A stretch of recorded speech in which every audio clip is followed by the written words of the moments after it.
প্রভু রামচন্দ্র সকল ভক্তদের সকল কিছু দিচ্ছে। সীতা মা হনুমানকে বললো, হনুমান কি আর দিব বাবা, আয় আমার এই গলার মুক্তোর মালা তোকে দিই। হনুমানের গলায় ওই মুক্তোর মালাটি দিলেন।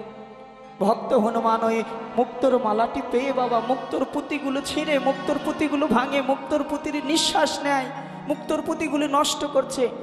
নিকটে দাঁড়িয়েছিল লক্ষণ। লক্ষণ বলে, হনুমান এজন্য বলে বাঁদরের গলায় মুক্তোর মালা শোভা পায় না, অত দামি মুক্তোর মালাগুলো ছিঁড়ে নষ্ট করছো, কি কারণ? হনুমান তখন বলল, প্রভু আমি মুক্তোর পুঁতির ভিতরে দেখছি আমার প্রভুর রাম নাম আছে কিনা, মুক্তোর পুঁতিগুলোর নিঃশ্বাস নিয়ে দেখছি আমার প্রভুর অঙ্গ গন্ধ আছে কিনা।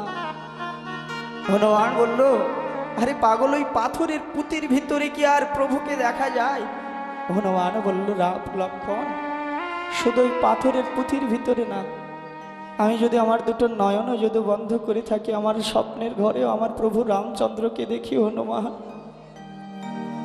লক্ষণ তখন বলল, হনুমান সব জায়গায় যদি দেখো তাহলে তোমার হৃদয় মন্দিরে কি ভগবান আছে?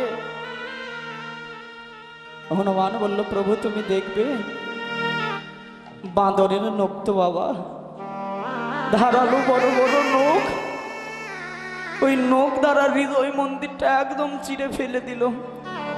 হৃদয় মন্দিরে দেখে রাম সীতার যুগল মূরতি বসে রয়েছে।